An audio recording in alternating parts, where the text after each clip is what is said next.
Isasama nyo pa rin ba? Tataas yun. Dalawa? Hintay mo maging 29 yung nasa gitna. Pag bago ka mag-stop. Akala mo kasi pababa. Oo. Hindi, pataas. Hanggang maging 29 minutes. Oo, ayan. Okay na, alam ko. Oo. Alam mo, hindi ko alam. Oh, pag naging 29 na yun, tsaka mo i-stop.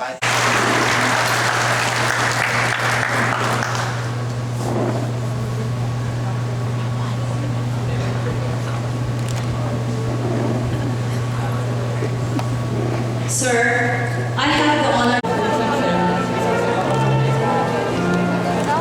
The graduates of Bachelor of Science in Computer Science, Castro Chris Vincent R.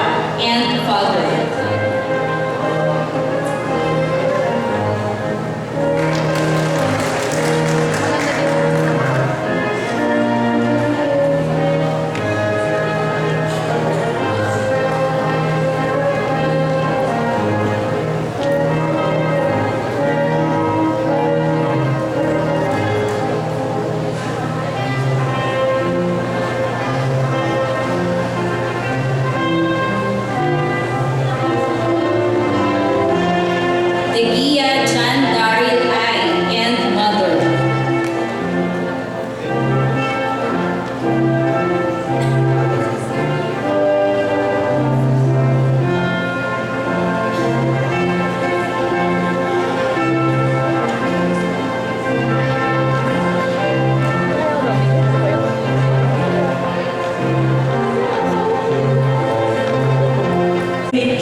Napiza Patricia Nicole R.N. Mother.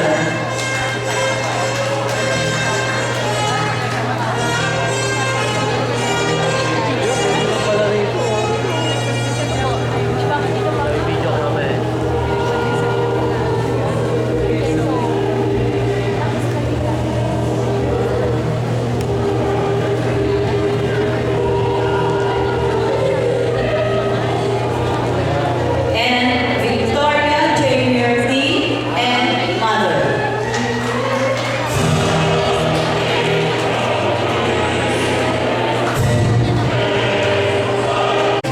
Josh Walter D. Sata. Roy Wilson T. Alvarado. Diana Grace A. Dialog. And Keith Brian I. Cagayan.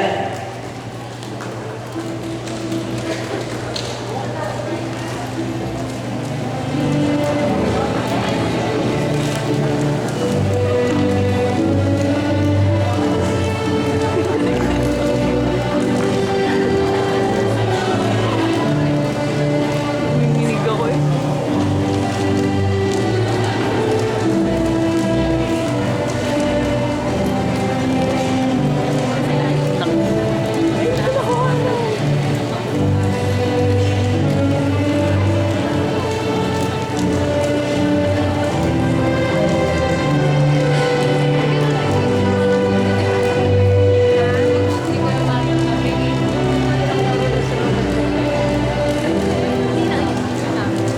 Tama, siguro in English na doon.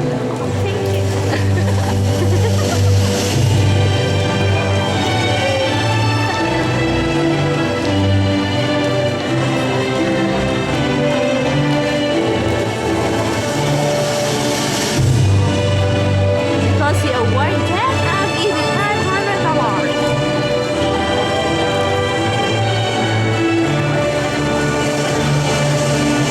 Sabi na ito mo.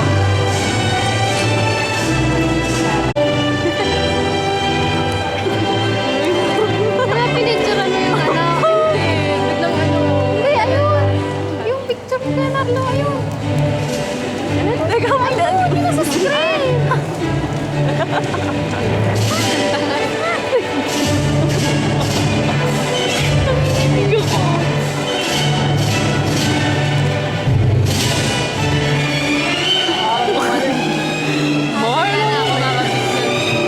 Diyan ka. Next is the leadership. Kaya Marlon. Ayan, kaya po siya nanalo kasi ano eh. Pag po sinabi ng teacher, nagdala ng saging, eh, nakataas na po agad ang kamay niya. Pag Christmas party, kailangan na magprito ng hotdog. Si Papa magpiprito. Ayan.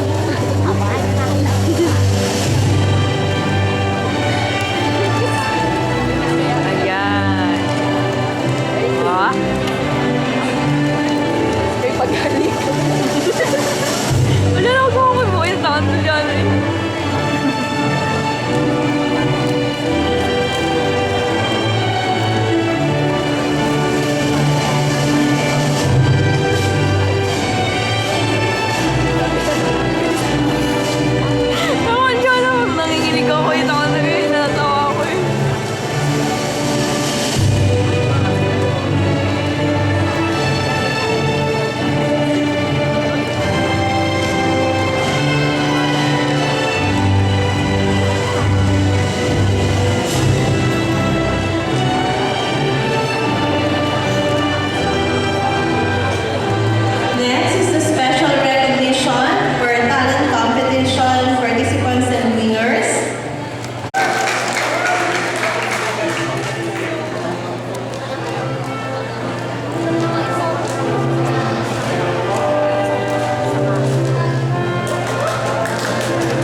puta ka wala. Binayaran mo. Binayaran niya po yan. Bilis kami tayo.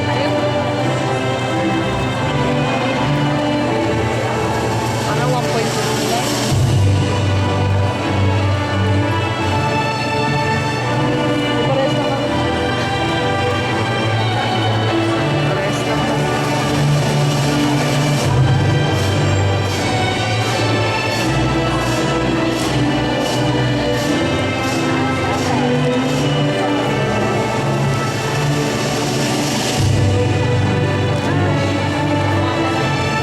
And a graduate of Bachelor of Science in Information Technology with a general weighted average of 1.65, Ms. Diana Grace Dyer.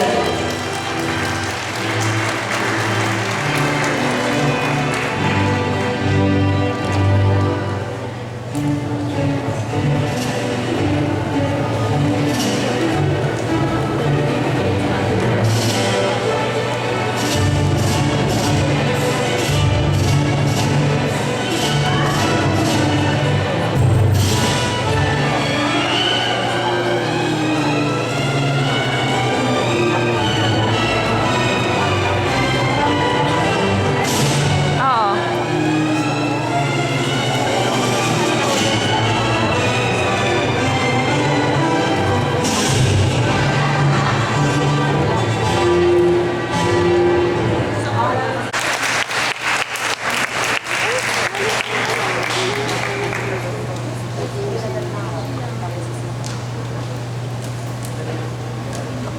Sabi nga dyan.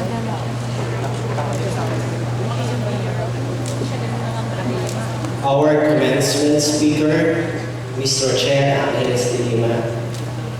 Our school administrator, Mr. Reginald Robles. Our dearest Deputy School Administrator, Ms. Iliardy Sudaste. Our beloved academic head, Ms. Pei N. Banilan.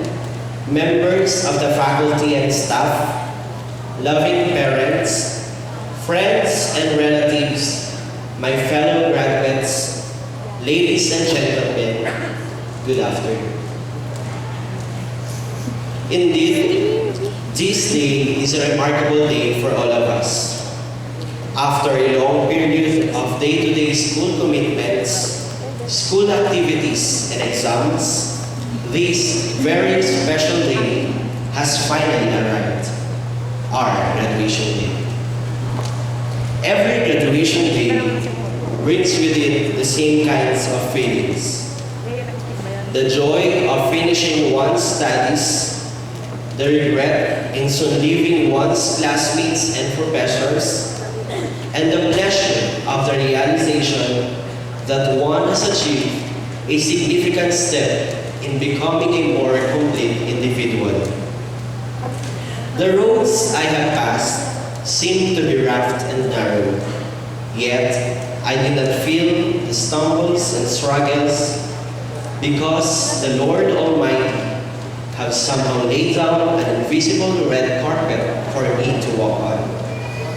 As I look back to the path I have passed, I can firmly say that the trials and challenges were worthwhile and made me much stronger and braver to flap my wings wider and higher to reach further goals, to which at the end I can pursue the overwhelming joy and happiness I have always dreamed of. STI is a molding educational institution that initializes in a student the sense of independence, versatility, and uniqueness that makes them at par with the line of prestigious colleges and universities. Now, I stand again before you, looking confident, as I have already been equipped and polished by my STI mentors to track down the road to success with all the impeding trials and challenges, but this time with great dedication and perseverance. To tell you honestly, we are not financially well off, but thank God for incidentally, my being a high school valedictorian gave me the opportunity to enroll as a scholar here at STI.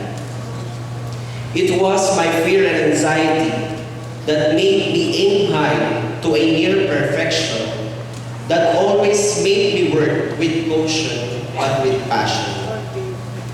And perhaps with these traits, I have been chosen as HRM representative and Vice President of Junior Business Managers during my first 2 years, and eventually elevated me to more challenging and multifaceted tasks as President of the HRM Department, and most of all, being the President of the Student Council.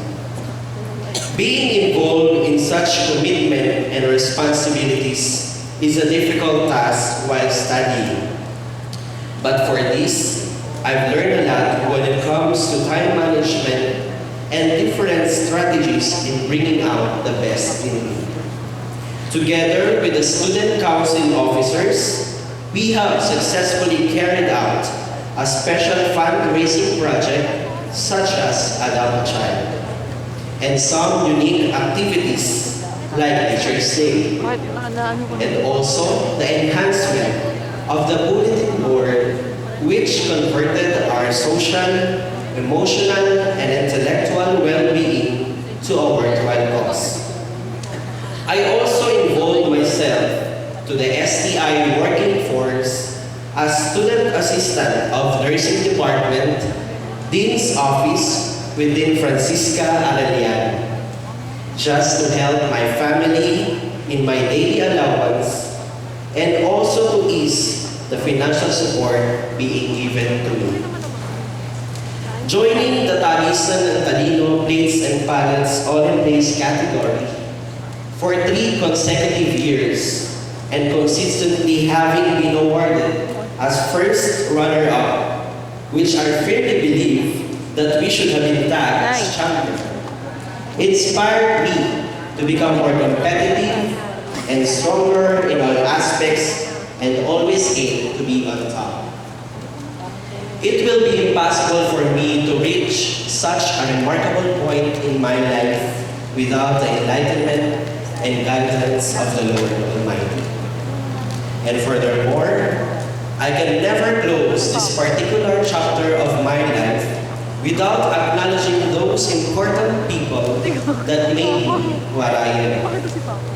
I thank my Papa, Mama, Kuya Romar, Ate Mara, and Aliana for rearing me up and supporting me in so many things, for the unconditional love and understanding. Ma, wala ka man sa piling namin ngayon. Inaalay ko ng buong puso ang araw na ito sa iyo. Kayo ang naging salamin ng bawat pagsubok at tagumpay ko. Ingat ka lang dyan, Ma. Konting tiis na lang at magkakasama na ulit tayo. Pa, maraming salamat sa pag-aalaga at pagdisiplina sa akin. Mahal na mahal ko po kayo at para sa inyo ang medalyang ito. I thank my Nanay Ines, who supports me financially and even emotionally, who boosts my moral and console me through her fervent prayers.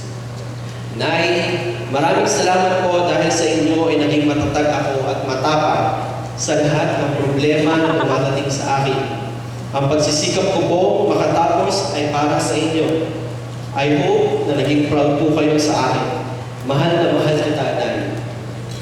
I thank my Lola Lita for her financial support, continued prayers, and belief on me, and to my brother and sisters, to see us in our own individual pedestal of success.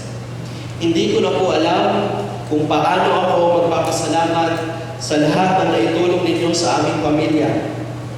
Maraming salamat po sa tiwalang ibinibigay ninyo sa amin.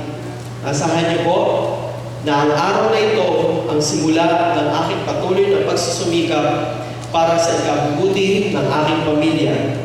Hindi po namin sasayangin ang pag-asang ibinibigay niyo sa amin.